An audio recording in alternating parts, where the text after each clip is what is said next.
বাচ্চা যখন সঠিকভাবে ৩ আঙ্গুল দিয়ে পেন্সিল ধরা শিখে যাবে তখন বাচ্চাকে পাখির বাসা বা এলোপাথারি দাগ আঁকতে দিতে হবে কিংবা রং করতে দিতে হবে।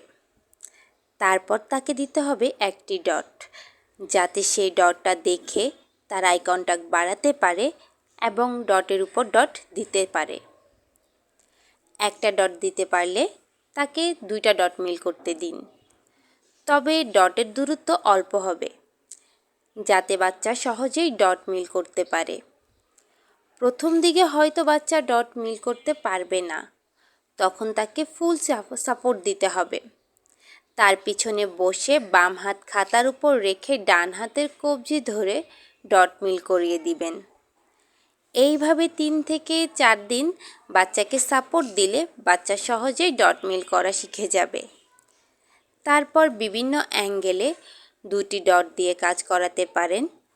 যখন সে 2টি ডট মিল করা শিখে যাবে তখন 3টি ডট এবং তারপর 4টি ডট নিতে পারেন।